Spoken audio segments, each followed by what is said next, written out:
여러분 안녕하세요. 파고다 어학원에서 일본어 능력 시험을 담당하고 있는 김성곤입니다. 자, 시험이 임박했는데 오늘은 여러분들에게 실제 시험 현장에서 우리가 활용할 수 있는 팁을 설명드리려고 합니다. 자, 먼저 그러면 실제 시험의 윤곽을 먼저 살펴보도록 할게요. 많은 분들이 궁금해 하시는데 먼저 여러분이 시험을 보시면 1교시가 이렇게 2번 문제지를 받게 됩니다. 자, 그래서 문자어휘 30분, 그 다음에 문법과 독해가 하나의 시험지로 돼서 70분, 합쳐서 100분의 1교시 시험이 진행됩니다. 그 후에 20분의 휴식, 그 다음에 40분의 청해가 진행됩니다. 자, 그런데 궁금한 거는 이제 과락이라는 것과 합격점인데, 자, 여러분들은 언어 지식, 자, 문자어휘와 문법 이 두 가지 파트입니다. 자, 그 다음에 독해 파트, 자, 그래서 청해. 자, 이 경우에, 자, 이게 각 60점입니다. 언어 지식 60, 독해 60, 청해 60인데, 여기서 19점부터 합격 포인트가 되는 겁니다. 만약 여러분들이 18점이라면, 그것 때문에 나머지 점수가 전체가 이러한 합격점, 이 합격점을 넘어서도 불합격 처리가 되는 거죠. 자, 좋은 얘기가 아니니까 여러분들은 19점 이상 꼭 맞으셔야 합니다. 자, 그러면, 자, 시험할 때 여러분들에게 꼭 유의사항이라고나 할까 당부사항을 말씀드리고 싶은데, 이제 보통은 시간이 남을 겁니다. 시간이 남을 때 우리가 해서는 안 될 행동 중에 하나가 바로 이 답을 고치는 겁니다. 답을 고쳐요. 시간이 남기 때문에. 자, 근데 시간이 남는다는 건 여유가 있다는 건데, 나쁘게 말하면 쓸데없는 함정들이 보이기 시작하는 겁니다. 그래서 이것은 거의 검증된 거나 마찬가지인데, 10개 중에서 고쳐서 한두 개 맞을 수도 있지만 10개 고치면 보통은 틀리는 게 더 많다는 게 그동안의 경험이고 수험생들의 경험입니다. 자, 여러분들 시간 나면은 그냥 문제지에 옮기고 나선 쉬십시오. 그 다음, 자, 그러면 이제 각 그 파트별로 이제 짤막한 요령을 설명드리겠습니다. 이거는 지금 여러분이 공부하는 요령이 아니라 현장에서 문제를 푸는 요령을 말씀드리려고 하는 겁니다. 자, 문자어휘에서 이제 마지막이 용법인데 그 단어의 의미나 품사를 물어보는 형태죠. 자, 그런데 자, 그것을 무리하게 바른 내용으로 바꾸려고 하지 말라는 겁니다. 자, 여러분들이 실제 평상시처럼 문제를 풀거나 왜 답이 아닌가를 그걸 따질 그런 필요가 없어요. 답이 명확하면 거기서 끝내고 그 다음 문제로 넘어가시는 겁니다. 자, 그게 시험의 기본입니다. 자, 그럼 여기서 답은 쇼지키라는 거는 나행용사로 정직한이라는 의미를 갖게 됩니다. 그러면 답이 1번 오가와 상와 쇼지키나 히토데 캐시테 우소와 이마생. 오가와 씨는 정직한 사람이라서 결코 거짓말은 하지 않습니다. 자, 이게 답이란 말이에요. 자, 1번이니까 나머지 거들떠볼 필요 없다고 생각하겠지만 그래도 안전상 이제 보는 겁니다. 2번도. 자, 이 상품의 정직한 사용법을 지금부터 설명하겠습니다. 뭔가 어색하죠. 정직한이 아니라 타다시, 올바르다. 이게 필요한데 여러분들이 이거를 굳이 이상하다고 했고 답이 아니라고 넘어가면 될 뿐인데 타다시로 고칠 필요는 없죠. 평소라면 그렇게 해야죠. 시험 실전 현장에서는 그 시간이 아까우니까 하지 마시란 얘기예요. 그 다음에 나온 김에 이것도 볼까요? 이것은 정직한 이야기인데도 아무도 믿어주지 않는다. 정직한 이야기, 혼또노 하나시라고 하죠. 혼또노 하나시, 실제 이야기. 그 다음에 정직한 거리는 모르겠습니다만 10km 정도라고 생각합니다. 정직한 거리가 아니라 정확한 거리겠죠. 그렇지만 이게 정확이다. 이런 식으로 일일이 따질 필요는 없죠. 물론 시간적 여유가 있으면 하셔도 됩니다. 그렇지만 기본적으로 거기 시간을 쓰지 말고 남으면 그냥 덮고 쉬세요. 그게 다음 시간, 예를 들면 이게 끝나면 이제 문법과 독해인데 그거에 체력을 확보하는 겁니다. 시험은 청해까지 끝나야 되니까 약 2시간 반, 3시간 정도의 장기적인 싸움입니다. 자, 그 다음에 문법의 요령. 문법은 이제 문장 만들기라고도 하는데, 자, 문장의 완성 유형은 핵심 문법 포인트를 찾아내는 것이 중요하다고 생각합니다. 무슨 얘기냐? 자, 여기 문장을 한번 보세요. 자, 저 미술관은 요일, 그 다음에 마도구찌대 카쿠닌 시다 호가이요. 창구에서 확인하는 게 좋아. 자, 닫히는 시간 다르기 때문에 무엇에 의해서 무엇에 따라서 무엇이. 자, 문법 포인트는 요때가 이제 여기서 문법 포인트로 보이는 거죠. 그러면 이걸 중심으로 이제 나머지 문형을 배치해 가는 겁니다. 자, 그래서 이거, 자, 답이 4번이 된다는 건 여기 4번이 온다는 얘기니까, 자, 그럼 한번 따져 볼까요? 자, 그래서 네 요때가 가장 앞에 와야죠. 요일에 따라서, 자, 뭐뭐에 따라서, 이거는 차이를 나타내는 겁니다. 자, 따라서, 저 미술관은 요일에 따라서, 요일마다 달라서, 자, 시마루 직관과 치가우까라, 닫히는 시간이 다르기 때문에, 시마루 직관과 치가우까라. 그래서 3일 사이가 되겠죠. 그래서 여러분들은 4번에 답을 하시면 되는데, 역시 중요한 건 포인트가 뭔지를 찾아내는 거죠. 이 포인트가 답이 되는 건 아닙니다. 예, 포인트는 이거지만 이제 여기는 배치 순서, 이 별이 있는 곳에 있는 걸 답으로 쓰는 거니까 일단 포인트를 찾는 게 가장 문제풀이의 기본이라는 것. 자, 그 다음에 독해 같은 경우, 자, 우리가 짧은 문장은 그렇게 큰 부담을 느끼지 않으실 거예요. 근데 중간 길이 문장, 뭐 400~500자의 문장이라던가 아니면 800~900자의 긴 장문 같은 경우에는 이제 안 풀리는 문제가 있습니다. 예를 들어 장문은 보기가 4개 있을 수 있는데, 그러니까 문제가 그 중에서 하나가 안 풀려요. 그럴 때 시간은 남을 테니까 그거를 막 그냥 계속 그 문제에만 매달리지 말고 여러분들은 본문을 다시 읽고 리셋하는 겁니다. 나머지 4문제라고 칠 때 나머지 3문제도 내가 뭔가 잘못 풀었을 수도 있으니까 다시 보시는 거예요. 그런 시간을 이제 확보하는 거죠. 자, 그 다음에 청해 문제우 유형 같은 경우에는 우리가 질의응답이라고 하는 유형입니다.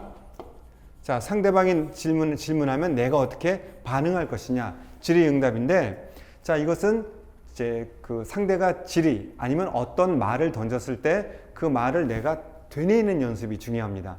자, 평소에 여러분들이 하셨겠지만, 자, 이런 예가 있습니다. 바스 나카나카 코나이 데스네. 버스가 좀처럼 오지 않네요. 자, 여러분들 센세이도 그렇고 이제 한국 사람이니까 우리는 우리말로 하면 편하겠죠. 버스가 좀처럼 안 와. 그래서 있지 할 때 바로 이 문장을 떠올리는 겁니다. 있지 아나운서가 보기를 읽을 때 길이 붐비는 걸까요? 그 다음에 버스가 좀처럼 안 오네요.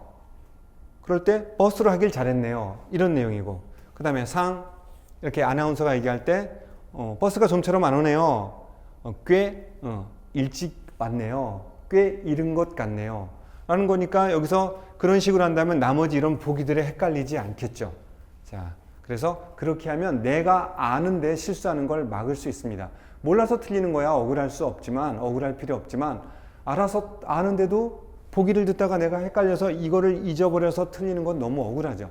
그래서 그 아주 중요한 기술이니까 지금 당장이라도 한번 연습해 보십시오. 자, 그 다음 이제 여러분들에게 추가로 꼭 이것은 문법적인 설명을 해야겠다라고 생각한 부분이 경어입니다. 이 경어 같은 경우에는 이 시험 유형이 5년 전, 6년 전에 바뀌면서 굉장히 부각되고 있는 내용이에요. 물론 N4에서도 공부하지만 N3에서는 단어가 어려워지면서 그 어려운 단어에 맞춰서 당연히 경어도 어려워지는 겁니다. 마찬가지로 N1에서 나와도 N1에 나오는 어려운 동사랑 결합되면 또 역시 어려운 표현이 되는 거예요. 이 기본적인 표현, 뭐뭐 하시다, 남을 올리는 표현, 그 다음에 나를 낮추는 이 표현은 N1까지도 계속 중요합니다.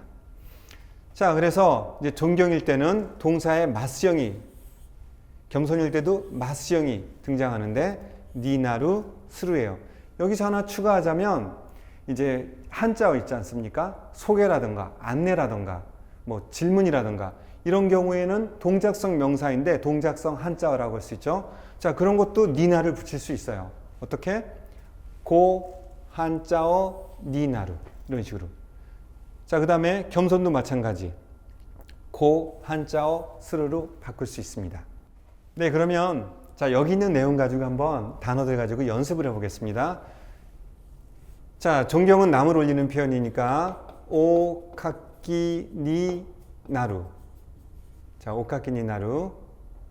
그 다음에 자, 이렇게 니 나루. 자, 이거는 오카키 스루가 될 겁니다. 자, 그럼 이건 어떻게 될까요? 마츠 기다리다니까 오 마치 니 나루 오 마치스루. 기다리시다는 오 마치 나루, 그 다음에 기다리다, 내가 기다리다는 거는 오 마치스루. 그 다음에 코타에루. 자, 이거는 이 그룹이니까 마스가 코타에죠. 오 코타에 니 나루, 오 코타에 스루. 그 다음에 소개 같은 경우는 자, 고를 붙인다고 그랬으니까 고 쇼가이 니나루.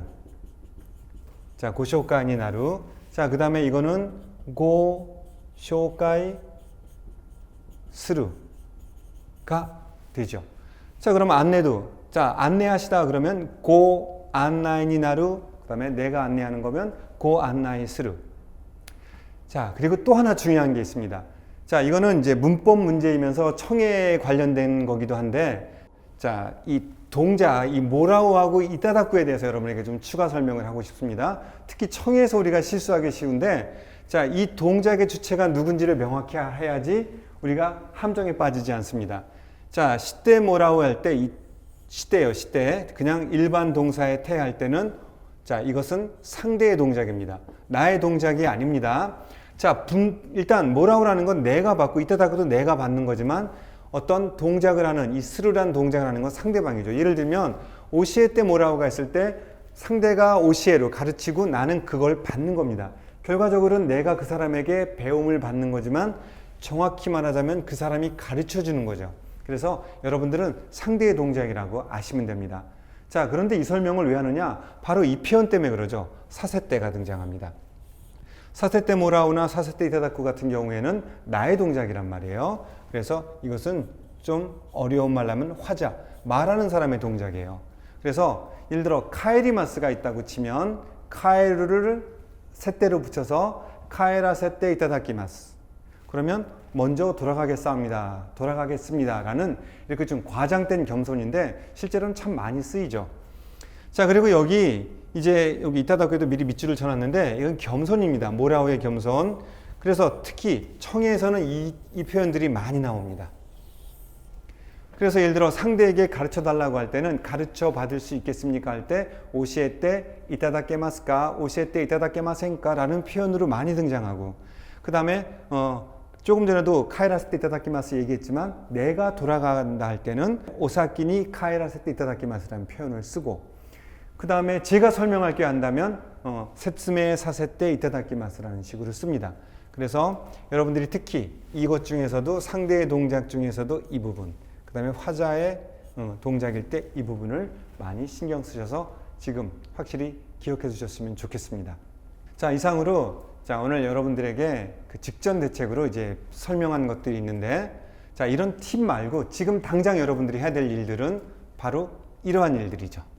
자, 문자어이라면 동사와 형용사 있죠. 형용사는 이형용사, 나형용사가 있는데 이 형용사하고 그 동사. 그런데 이거 양이 많은 듯 하지만 이형용사, 나형용사는 별로 개수가 없으니까 특히 동사에 집중하시면 좋을 것 같습니다. 하루 전이지만 그동안 학습한 거를 명사라든가 이런 쪽에 시간을 쓰지 마시고 동사에 집중하십시오. 동사는 고득점의 포인트가 됩니다. 그 다음에 문법 같은 경우는 여러분들은 N3이지만 M4, 조금 전에 설명드렸던 경어, 그 다음에 아게르 모라우, 그런 내용들도 전부 이 M4 내용입니다. 물론 N3에서 절반 가까이 차지하는 내용이기도 합니다만, 그러니까 M4의 기초적인 내용도 꼭 같이 정리해 두시기 바랍니다.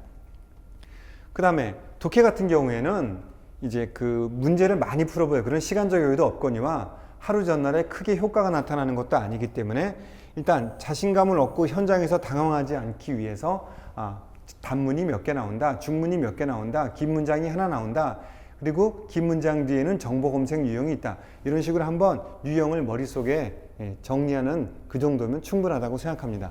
그 다음에 청해죠. 청해 같은 경우에는 기출문제 음성 파일이라고 했습니다. 이미 기출된 기출문제 같은 경우는 공개된 내용이 있기 때문에 아마 선생님들이 여러분들에게 주실 거라고 생각합니다. 그러면 그것을 40분 정도 집중해서 차분하게 현장감 있게 쭉 한번 들어보시면은 실제 성우와 같은 음성이기 때문에 여러분들이 당황하지 않고 문제를 잘 풀 수 있을 것이라 생각합니다. 자, 이상의 내용들을 여러분에게 간단히 팁으로 이제 설명을 드렸는데, 만약 여러분들이 여기 지금 설명한 바와 같은 이런 내용들을 지켜주신다면 실전에서 글쎄요, 만점을 받은 사람들은 분명히 이 강의를, 센세가 설명한 이 강의를 다 들었기 때문에 점수가 좋았다고 생각하고 본인들도 이대로 했다고 합니다. 여러분들도 이대로만 따라주신다면 10점에서 15점은 오르지 않을까라고 자신합니다.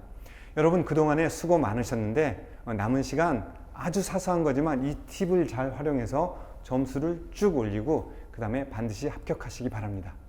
여러분들 화이팅입니다. 수고 많으셨습니다.